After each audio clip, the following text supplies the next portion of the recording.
아멘. 네, 귀한 찬양 하나님께서 받으신 것과 우리 모두에게 은혜가 된 것을 믿습니다. 오늘은 이렇게 인사하겠습니다. 좌우에 계신 분들과 이렇게 인사합니다. 희망이 됩시다. 이번에는 앞뒤에 있는 분들과 이렇게 인사하겠습니다. 일상이 거룩한 교회가 됩시다.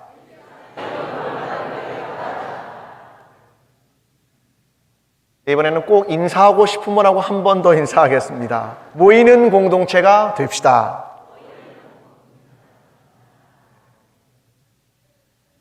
인사를 하니까 어떤 분은 좀 멋쩍은지 허공에 대고 하시는 분도 계셔가지고 네. 오늘은 비전 예배로 드립니다. 우리가 매월 2월 첫 주에 비전 예배를 드리죠.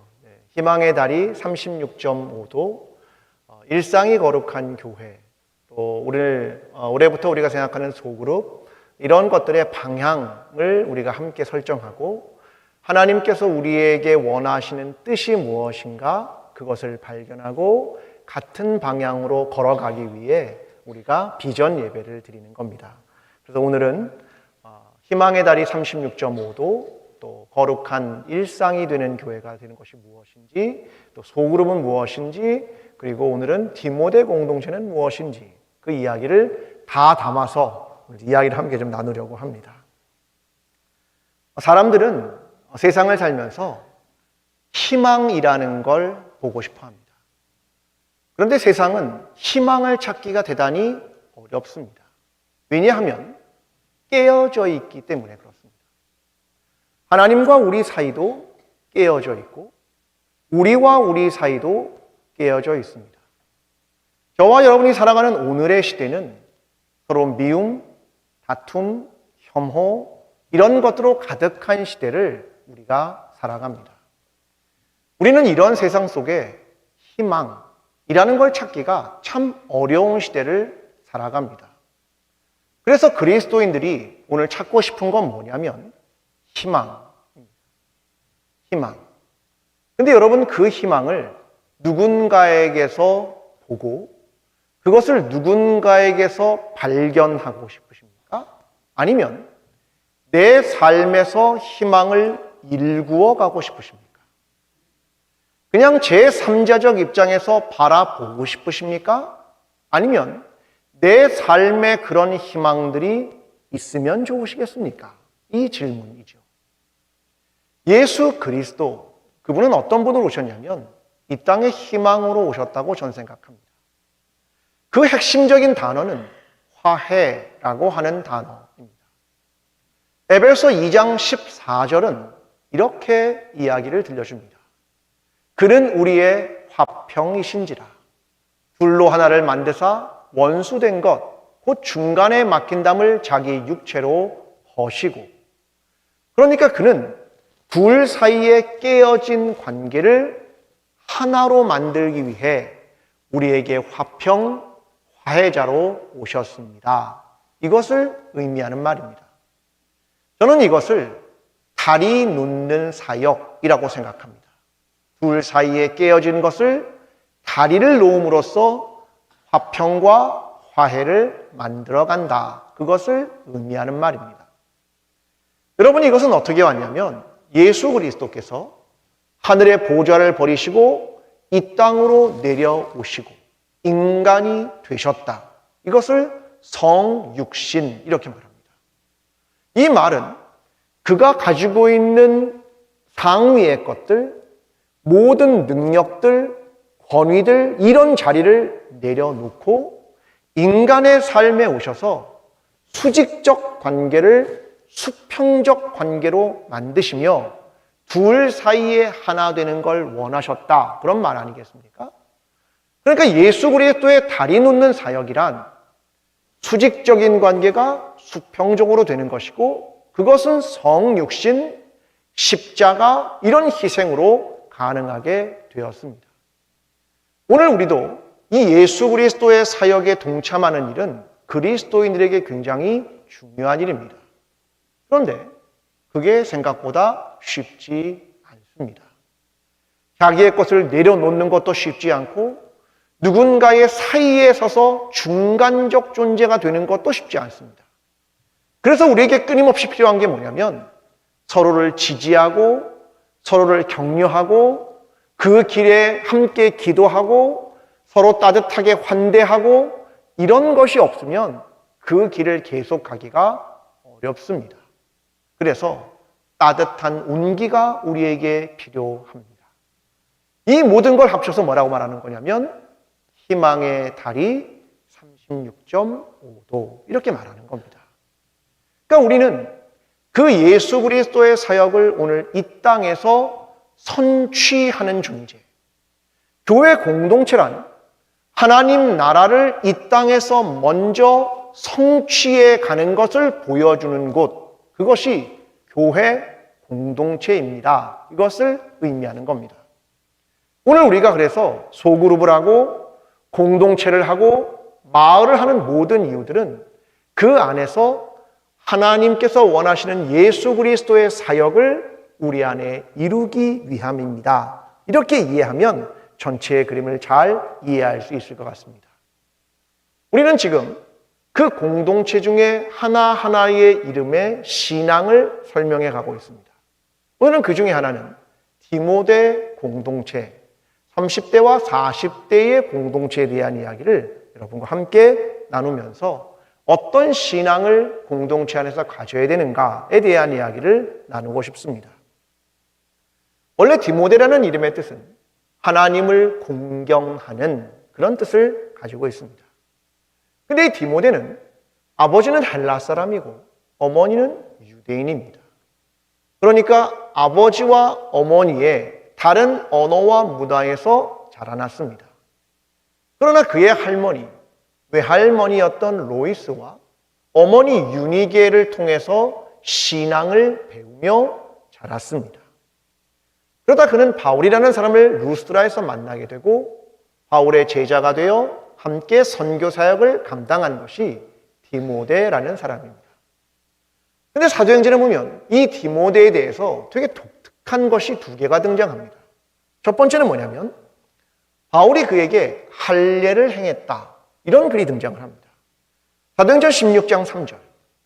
바울이 그를 데리고 떠나고자 할 때 그 지역에 있는 유대인으로 말미암아 그를 데려다가 할례를 행하니 이는 그 사람들이 그의 아버지는 헬라인인 줄 다 알미러라. 그는 할례를 받게 합니다. 그러니까 바울이 할례를 행했다. 이건 유대인들에게 복음을 전하기 위해서 사용된 거죠. 그런데 그 다음 절은 또 독특합니다. 4절. 여러 성으로 달려갈 때 예루살렘에 있는 사도와 장로들이 작정한 규례를 그들에게 주어 지키게 하니 사도들과 장로들이 작정한 규례라는 게 뭐냐면 바로 그 앞장 15장에서 예루살렘 공의회가 한 결정을 전했다 그 말입니다. 그럼 예루살렘 공의회는 어떤 결정을 했냐면 너희가 이방인에게 복음을 전할 때 할례를 받게 하거나 율법을 지켜야 하는 걸 하지 말아라. 복음은 이방인에게 전해질 때 이런 문턱들이 있으면 안 돼라고 하는 걸 전했다 그 말입니다. 그러니까 이 두 가지를 합치면 어떻게 이해해야지? 이런 질문이 생깁니다. 유대인들을 위한 것이냐? 이방인들을 위한 것이냐? 유대인을 위한 것이냐? 헬라인을 위한 것이냐? 이런 질문이 생깁니다. 디모데, 그는 누구인가? 태어나면서부터 헬라인 아버지와 유대인 어머니 사이에서 자라고 바울도 그를 유대인에게 복음을 전할 수 있는 사람과 헬라인에게 복음을 전할 수 있는 사람으로 그를 키워내고 있습니다. 그런 의미에서 디모데는 중간에 선 사람, 다리가 되는 사람이라고 저는 생각을 합니다. 오늘날 선교에서 주목하고 있는 사람들이 하나 있습니다. 선교를 누가 잘할 수 있을까를 보고 주목하는 사람들이 있는데 그 사람들을 뭐라고 그러냐면 TCK라고 부릅니다. TCK는 뭐냐면 The Third Culture Keys. 제3의 문화를 가진 사람을 봅니다. 저게 누구냐면 선교사 자녀입니다. 선교사 자녀는 아버지, 어머니가 가지고 있는 한국의 언어와 한국의 문화를 배우고, 근데 그는 자라면서 선교지에 있었기 때문에 선교지의 언어와 문화를 이해합니다. 그래서 이들의 문화는 한국의 문화도 아니고 선교지의 문화도 아닌 제3의 문화를 가진 사람이다. 그런 말입니다. 이게 그래서 그들을 TCK 이렇게 부르는 겁니다. 선교는 이들에게 주목을 합니다. 왜냐하면 그들은 양쪽에 있는 언어와 문화를 아우를 수 있고 그 둘을 이해할 수 있고 그래서 둘 사이에 복음을 전할 수 있고 둘 사이의 벽을 허물 수 있기 때문에 그들은 다리가 될 수 있기 때문에 그들에게 주목하는 겁니다. 저는 디모데가 바로 그런 사람이라고 생각합니다. 우리 교회의 디모데 공동체는 30대와 40대입니다. 그들의 자녀는 대학 청년부터 어린아이까지 다 포함하고 있습니다. 그러니까 다음 세대가 바로 아래에 있고 그들의 위에는 장년층입니다. 두 개는 너무나 다른 문화에 있죠. 이 다른 문화의 가운데 있는 게 누구냐면 디모데 공동체입니다. 30대와 40대입니다. 저는 그들이 다양성을 포용하고 다리가 되고 다른 문화 속에서 어떻게 그리스도의 복음을 살아내고 이 땅에서 어떻게 말씀을 해석하고 적용해 가는가 그 다리의 역할을 양쪽에 있는 세대 가운데 감당하고 세상과 교회 안에서 복음을 전하는 다리의 역할을 하는 그런 사람들이 되면 참 좋겠다. 그런 마음을 가지고 디모데라고 하는 이름을 짓게 되었습니다. 근데 이 바울은 디모데를 향하여 늘 부르는 말이 있습니다. 이런 말을 부르거든요. 아들 디모데야 이렇게 부릅니다.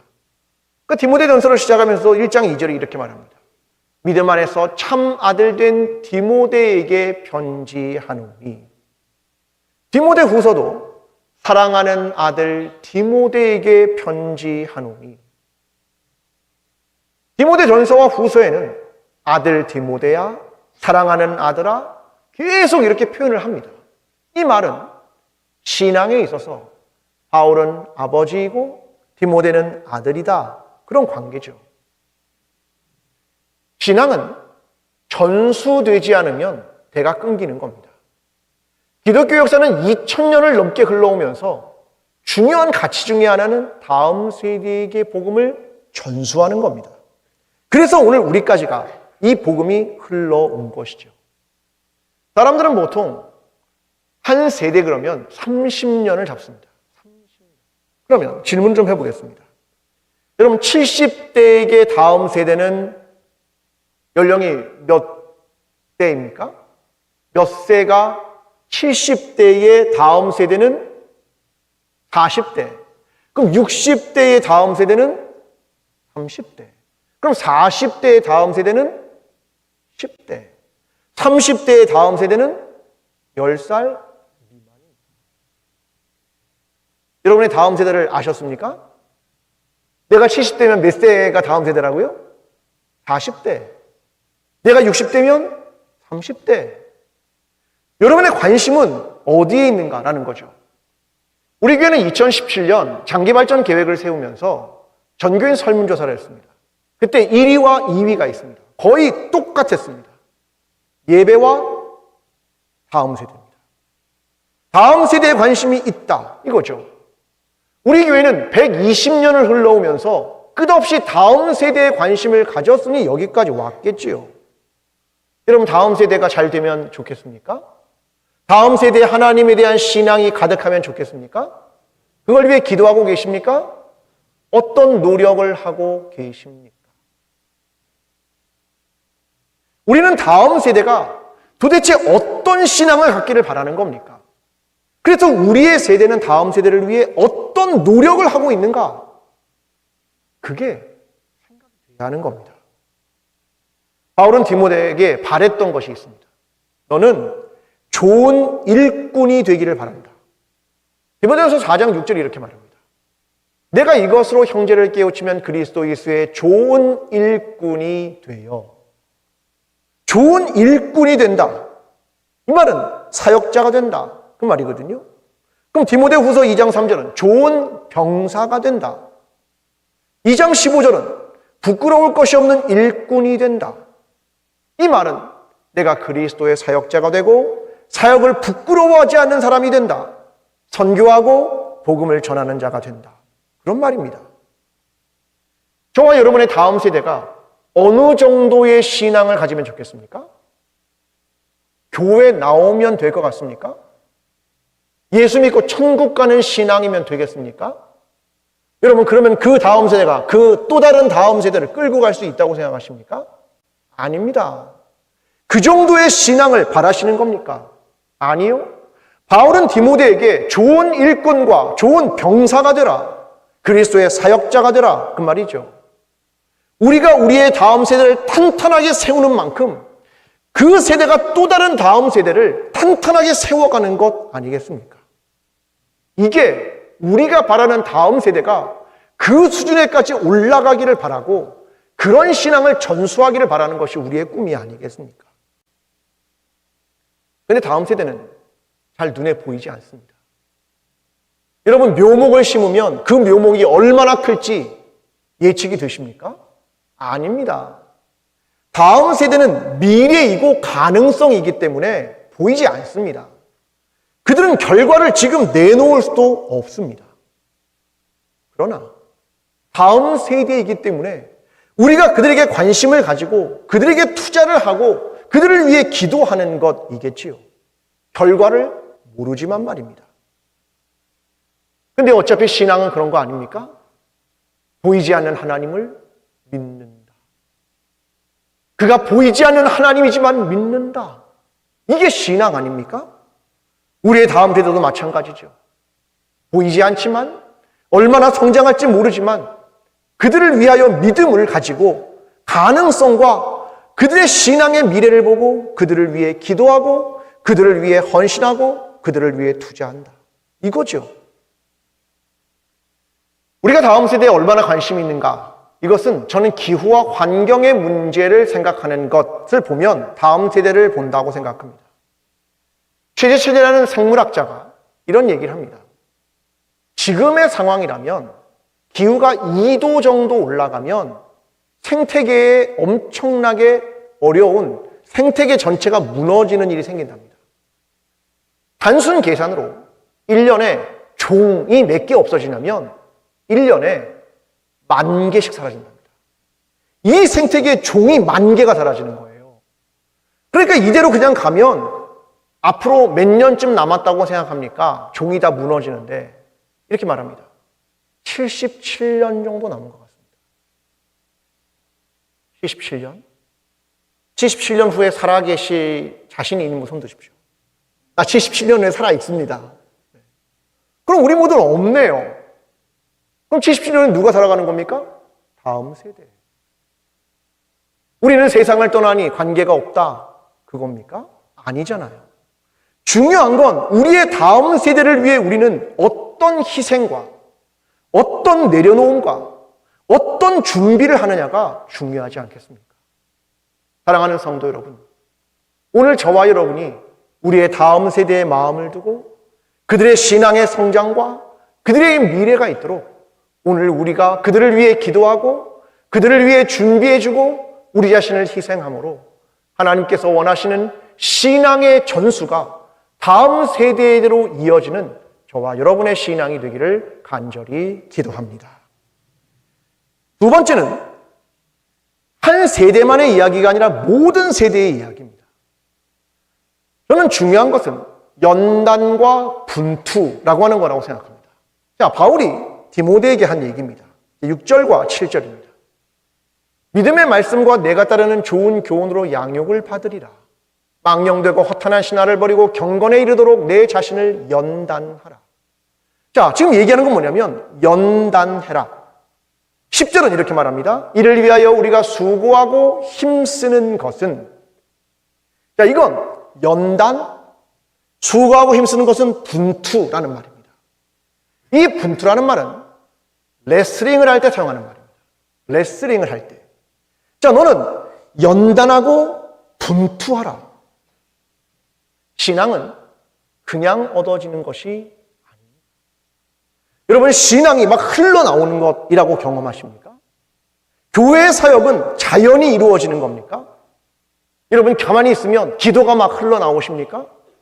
가만히 있으면 성경 공부를 막 하고 싶은 동기가 내 안에 끌어오릅니까? 가만히 있으면 내가 막 다른 사람을 돌보고 싶은 마음이 솟구칩니까? 아닙니다. 경건은, 신앙은 그래서 연단이 필요하고 분투해야 되는 겁니다. 힘써야 하는 것이고 수고해야 되는 겁니다. 그 이유가 뭐냐면 8절이 이렇게 말합니다. 육체의 연습은 약간의 유익이 있으나 경건은 범사에 유익하니 금생과 내생의 약속이 있느니라. 이 말은 뭐냐면 너희가 연단하는 건 금생과 내생, 생명입니다. 생명. 이게 생명과 관련되기 때문에 너희가 연단하고 끊임없이 연습하고 그걸 위해 분투해라. 왜? 뭐와 관련되기 때문에? 생명과. 금생과 내생, 생명의 문제다라고 하는 것을 이야기하는 겁니다. 그 디모데 전서를 계속 보면 이런 말을 굉장히 많이 합니다. 기도해라. 디모데전서 2장 1절. 그러므로 내가 첫째로 권하노니 모든 사람을 위하여 간구와 기도와 도고와 감사를 하되. 도고는 중보기도입니다. 너희는 기도해라. 기도해야 하는 거야. 이걸 권면하는 거죠. 디모데전서 6장은 말씀과 경건을 꼭 지켜야 한다. 5장은 성도들을 대하는 태도는 이렇다. 디모데후서 1장은 복음과 함께 고난을 받으라. 디모데전서 3장은 감독과 집사도 모두 경건을 연습한 사람이어야 한다. 그 얘기를 하는 겁니다. 모든 세대가 신앙의 성숙, 그걸 위해 연습하고 분투하고 연단하고. 왜요? 그게 생명을 가꾸는 일이기 때문이다 라고 이야기하는 겁니다. 여러분에게 PPT 하나를 보여드리겠습니다. 하나의 그림입니다. 다비드상입니다. 미켈란젤로가 만든 겁니다. 여러분 저거 보셨습니까? 잘 알고 계시죠? 네. 저거를 저는 가서 직접 봤는데요. 기가 막힙니다. 왜냐하면 여러분 저게 뭘로 만들어진 거죠? 대리석입니다. 그 대리석이 저렇게 운동감을 갖거나 인체의 모습을 그대로 만들어냈다? 정말 쉽지 않은 겁니다. 왜요? 저건 어떻게 만들어진 걸까요? 어떻게 작품이 된 건가요? 돌덩어리 하나가 작품이 되었다. 그건 끊임없이 조금씩 깎아내는 겁니다. 조금씩 깎아내면서 대리석 덩어리가 작품이 되는 겁니다. 그 노력이 없이 저 모양이 이루어진다? 불가능하겠지요. 여러분 아름다운 정원을 가꾸고 싶으십니까? 그러면 어떻게 해야 됩니까? 가만히 있으면 되든가요? 가만히 있으면 엉겅퀴와 잡초가 올라오지요. 그럼 어떻게 합니까? 끊임없이 수고해야 되는 겁니다. 왜요? 생명이니까. 이것이 비밀입니다. 여러분 생명은 가꾸어지는 것이어야 하고 빚어지는 것이어야 합니다. 그게 생명이기 때문에 그렇습니다.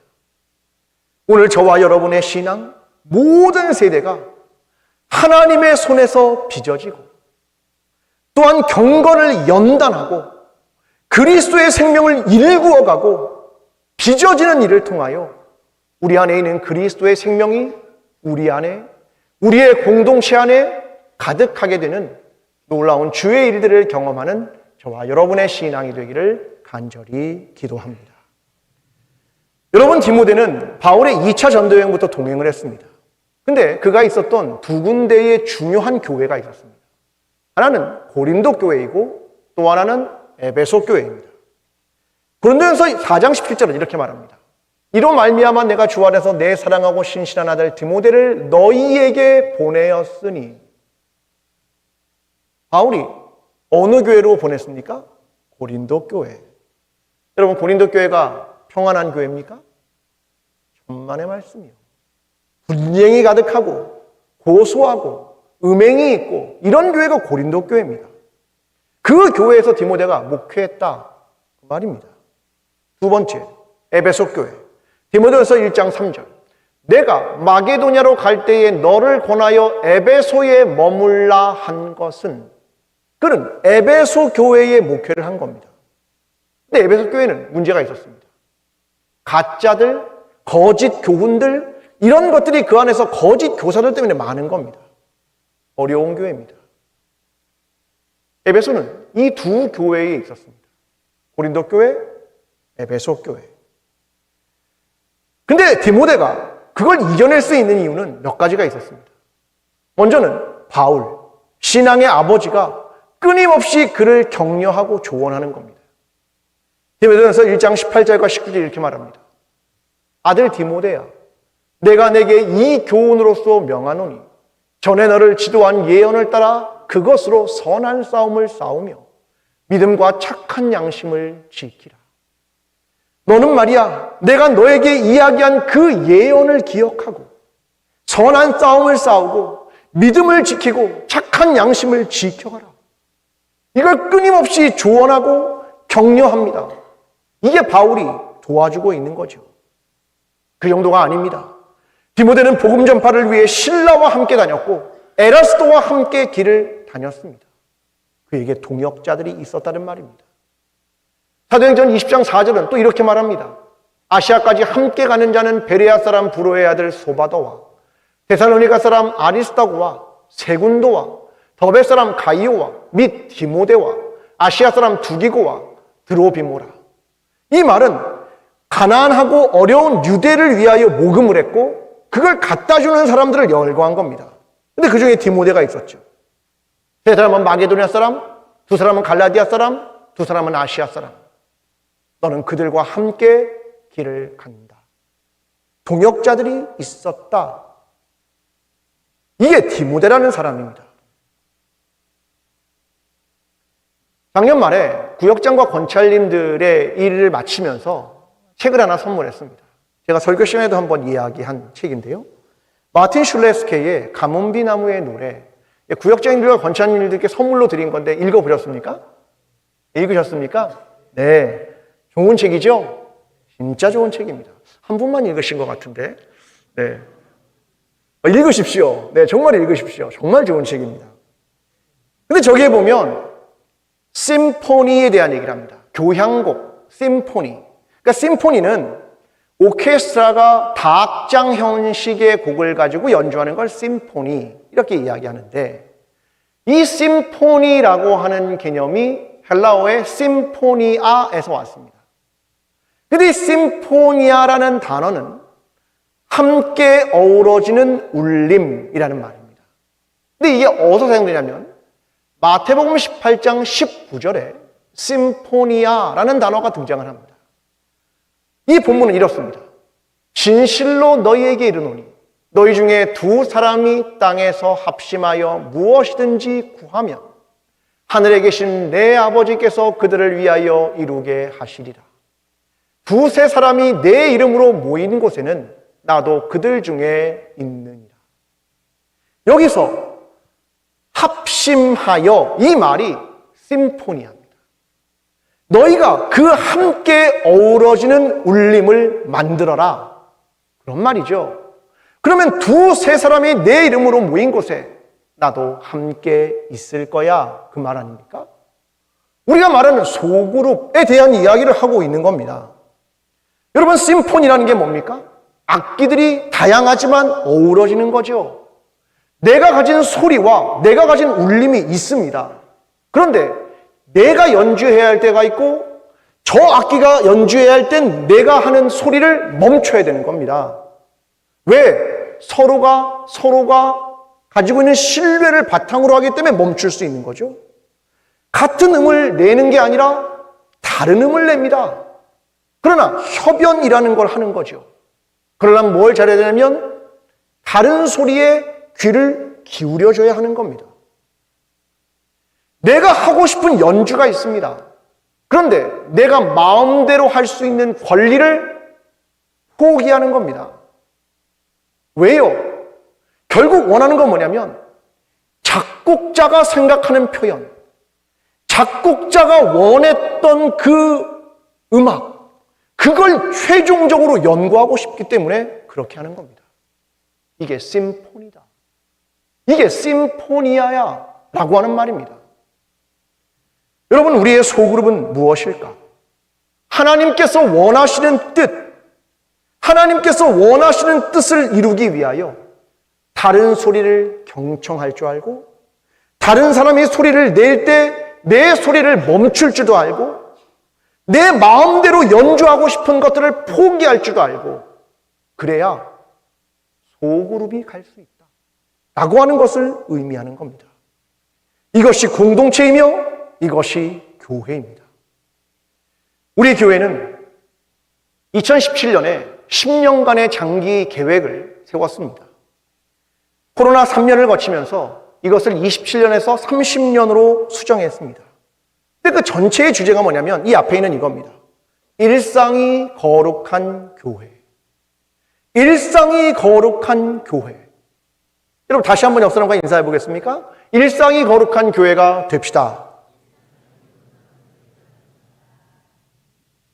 여러분, 이 말의 뜻은 무엇입니까? 우리가 장기적으로 바라는 이게 뭡니까? 일상이 거룩한 교회가 된다.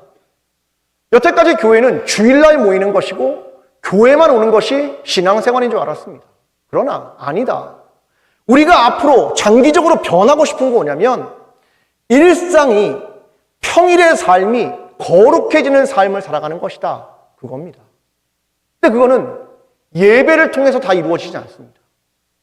무엇이 가능해야 하냐면 소그룹에서, 마을에서 내 일상의 삶이 나누어져야 하는 거죠. 내 일상의 삶이 그리스도의 법 안에 살기 위해 몸부림쳤던 것들을 나누어야 하고, 때로는 실패했던 것도 나누어야 하고, 하나님의 뜻이 무엇인지를 분별하기도 해야 하고, 서로를 위해 기도하기도 해야 하고, 이런 노력이 함께 이루어지지 않으면 일상이 거룩한 삶을 살아가기가 어렵습니다. 그래서 우리는 소그룹이라는 걸 시작하게 되는 겁니다. 우리의 삶을 나누고 우리 안에 있는 그리스도를 나누는 거죠. 그래서 서로가 거룩한 삶을 매일매일 살아가도록 격려하고 서로를 위해 기도하는 자리가 되는 겁니다. 나 한 사람이 아니라 우리의 공동체 전체가 일상이 거룩한 그리스도인이 되어가고 일상이 거룩한 공동체를 꿈꾼다. 그것을 의미하는 겁니다. 이를 위해 우리의 모든 공동체와 모든 세대가 함께 신앙의 성숙을 위해 노력하고 그리고 우리의 다음 세대를 신앙으로 양육하는 것. 이것이 우리가 가진 비전입니다. 우리는 그렇게 탄탄한 건강한 공동체를 형성해 간다. 이것이 우리가 갖는 꿈입니다. 근데 여러분, 그 하나님의 꿈은 여러분이 그 꿈과 희망을 보기를 원하십니까? 저와 여러분의 세대에 정말 그것을 보기를 원하십니까? 아니면 우리가 그것을 이루어 가기를 바라십니까? 누군가가 이룬 것을 구경하고 싶으십니까? 아니면 우리가 이걸 이루어 가기를 바라십니까? 그래서 매주일 잊지 않고 인사하는 건 이겁니다. 희망을 봅시다가 아니라 희망이 됩시다. 누가요? 우리가. 여러분, 공동체와 소그룹은 다른 사람의 얘기를 하고 있는 게 아니라 나에 대한 얘기를 하고 있는 겁니다. 내가, 우리의 마을이, 우리의 공동체가 그리스도의 생명으로 충만하게 되고 함께 빚어져가며 우리의 일상이 거룩해지는 것, 그리고 세상에서 깨어진 세상에서 화해자로 살아가는 것, 이것이 예수 그리스도가 우리에게 원하시는 것이기 때문에 그렇습니다.